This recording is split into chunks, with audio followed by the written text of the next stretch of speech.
This is a Sports Catastrophe production. Hey there, Heather Ho there. It's Jeff Cutter David. Welcome to another Sports Catastrophe birthday boy. The birthday boy for today, August 22nd, is a legendary Boston Red Sox player who's still alive. Yeah, Al Red Sox fan, better be watching this.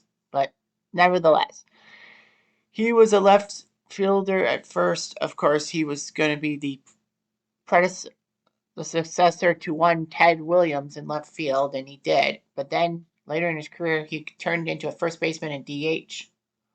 Well, many people tried to play left field, as well as Fred Lynn and Jim Rice. He is an 18-time All-Star, winning 7 Gold Gloves for his performances defensively, part of the 3,000 hit club, and the first American League player, first Red Sox to get 400 home runs. He is second on the all-time list for games played and third for total at bats, which speaks volumes for his longevity. He is the Red Sox leader in career RBIs, runs, hits, singles, doubles, bases, and games played, and third in home runs behind Ted Williams and Big Papi David Ortiz. He got to the Hall of Fame in 1989. He won a Triple Crown in 1967 when he led the American League in batting, home runs, and RBIs, becoming the last Triple Crown winner in the major leagues until Mickey Cabrera in 2012. His name, Carl Yastrzemski, who's now 85 years old. So anyway, Yastrzemski was born in Southampton, New York, to parents who are from a Polish background. That's why Yastrzemski spelled the name it is. And it's Yastr said Emski. I think I would misspell it too, as someone's trying to voice their opinions in the background. He played on Sandlot baseball teams and actually played Little League Baseball in the 50s. He actually became the first Little Leaguer to be inducted to the Baseball Hall of Fame, which was pretty cool. He went on a basketball scholarship to Notre Dame, played with the Fighting Irish and all that before embarking on his baseball career. He signed with the Red Sox organization by 1959. Now, of course, this is pre-draft days, meaning that, any team can sign players without a draft happening. So anyway, Yastrzemski studied business at Notre Dame but finished at Merrimack College in 1966. So Yaz became a major leaguer in 1961 and hit a home run off Jerry Casale. There was tremendous pressure on him to perform as left field because he was succeeded to the position of the great Ted Williams. Fortunately, though, he was a worthy successor at the plate and defensively, knowing how to play the angles off the Green Monster left field wall.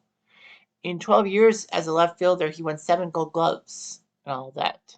He emerged as a rising star in 1963, winning the batting title. But 1967 was a fantastic season for him. He was a Triple Crown champion. He led in batting average 326, home runs 44, and RBIs 121. Amazing.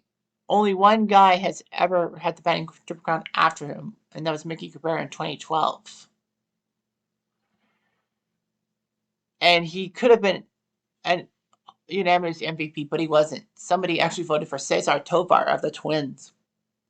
His 12.4 wins above replacement was the highest since Babe Ruth in 1927. But what more than that individually in 1967 was the team effort of the Red Sox, because the Red Sox were given 500 to 1 odds to win the AL. Now, at the time, prior to 1969, you had 8 teams in each league. Well, actually, no, 10 teams. And you had a 1 in 10 chance to win the American League. You had to win the American League to go to the World Series. There was no other playoffs. There was no League Championship Series at the time. So the Red Sox were 9th out of 10 teams the year before. And to win the American League pennant was huge. Nobody thought they would do it. But the Red Sox did it. For the first time since 1946, they were champs of the AL. There's a 14 pennant race between Detroit, Minnesota, Boston, and I can't remember, Baltimore maybe? Anyway, Yaz in the final 2 weeks of the season proved why he was MVP and why he helped Boston get to the World Series by battling .513 with 5 home runs and 16 RBIs. And then they nipped Detroit and Minnesota at the line. Boston actually went to the final 2-game series at home against the Twins, trailing by 1 game. They needed to win both, because even if they split, the Twins would have had them. Yaz put up a 3-for-4 performance in the Saturday game with a home run, 4 RBIs. Red Sox won 6-4. The teams went to their final game tied for first place. Yaz then put up a 4-for-4 performance, helping the Red Sox beat the Twins 5-3 and take out the Twins. Actually, it was not till later on when Detroit lost one of their doubleheader games to the LA Angels, as they were known at the time, that the Red Sox could clinch the pennant. It was a good moment. Yastrzemski put up 3 home runs in the World Series. Unfortunately, the Red Sox lost Game 7 to the Cardinals. He was named the top pro athlete of the year and sportsman of the year by Sports Illustrated. Yastrzemski said that Boston's remarkable season went to Dick Williams, the manager. He says he got rid of all the individuality, made us into a team, gave us incentive, made us want to win. And then they featured you, including Rico Petrocelli and Tony Cugliano. Unfortunately for Cugliano, he actually had that beanball to the face and ruined his career.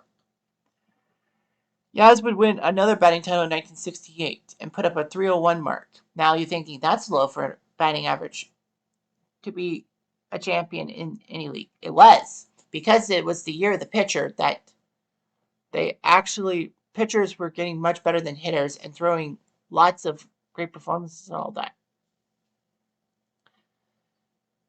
The major leagues decided, screw that, we're changing rules. And in 1969, with the new expansion teams in each league, they added the fact that they would lower the pitcher's mound, meaning that the hitters would have better seeing the balls and all that. 1969 was also when Yaz put up a 40 home run season, which was shocking and all that. And in 1970, in the All-Star game, that famous All-Star game that saw Ray Fosse be barreled over by Pete Rose in extra innings, he was the game MVP, becoming only the second player to be All-Star game MVP for a losing team. Brooks Robinson's the only other one. He put up a 329 batting average, which was pretty good. Unfortunately, though, he narrowly missed the batting title by 0-0-1 to Alex Johnson of the Angels. He actually would suffer a permanent shoulder injury that reduced his power, and he had to change his batting stance. He was still a powerful hitter and all that. So anyway, Yaz would be part of the Red Sox team in 1975 to go to the World Series. Now Yaz was playing first base. The Red Sox suffered bad because Fred Lynn was hurt. Jim Rice was kind of hurt for the 75 World Series. The Red Sox did suffer a 7-game loss to the Red Sox that year, to the Reds. But the fact of the matter is that Yaz was huge in all that. Yaz, unfortunately, was the last out of Game 7 of 75, and also the last out in 1978 when the Red Sox, after having a 13.5 game lead in the AL East, blown to the Yankees and playing that 1-game tiebreak at Fenway Park that saw Bucky Dent's home run and all that. He made the final out, popping out to third base. Yaz did actually hit a home run in that game off of Ron Guidry, which was huge. So Yaz did his job and all that. At age 40, he became the first American League player with 3,000 hits and 400 home runs. Not even Babe Ruth or Lou Gehrig had done that. He retired in 1983 at the age of 44. He actually wanted to play in 1984 alongside Roger Clemens, but he knew his time had passed. He had 23 seasons with the Red Sox. Nobody has ever done that with just one team, other than Brooks Robinson of the Orioles, who just recently passed. So it's amazing. He played 23 years and with one team, one franchise. That's it. Hank Aaron didn't even do that. Aaron Sure was a Brave for a long time, but he did play the final 2 years with the Brewers. And Babe Ruth was a Red Sox before a Yankee. And Barry Bonds was a Pirate before he was a San Francisco Giant. Anyway, he put us up 3,308 career games played. I think Hank Aaron is first in that mark. I can't remember. But anyway, 3,400 plus hits, 452 home runs, 1,844 RBIs. He actually was the first American League player to get 3,000 hits and 400 home runs in a career. But it's been since tied by Cal Ripken Jr. Well, solely in the American League. Cal Ripken has done that. He was named to the All-Star game 18 times and won 3 AL batting titles and all that. Yaz is Fenway Park's all-time leader in hits, doubles, and RBIs. Well, I think Pete Rose has the record for games and all that. So Pete Rose doing his job. His first year of eligibility in 1989, because of the 5-year rule, he got support of 94% of voters. And he wore number 8. And August 6, 1989, just after he was inducted to the Hall of Fame, Boston easily retired his number.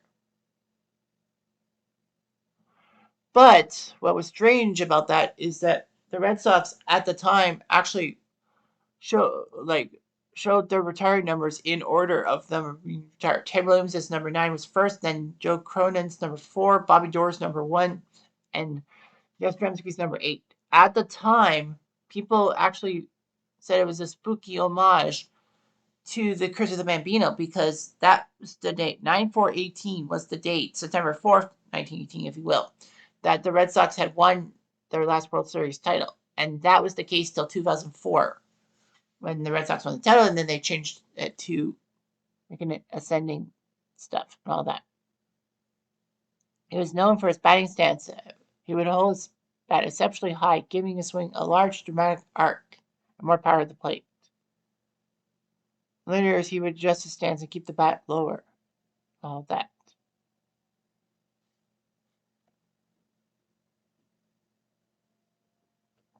Yaz was cagey and all that.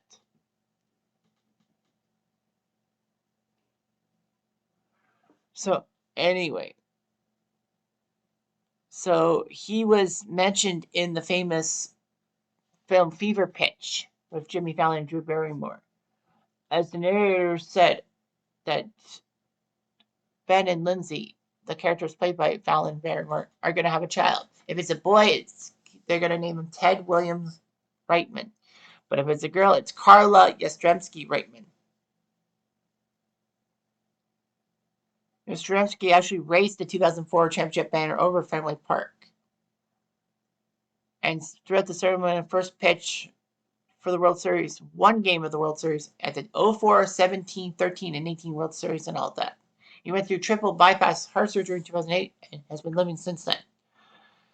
His son, Carl Yastrzemski Jr., known as Mike because of his middle name, played college ball for Florida State and was drafted by the Braves in the 1984 draft, 3rd round. Unfortunately, though, he couldn't make it to the big leagues.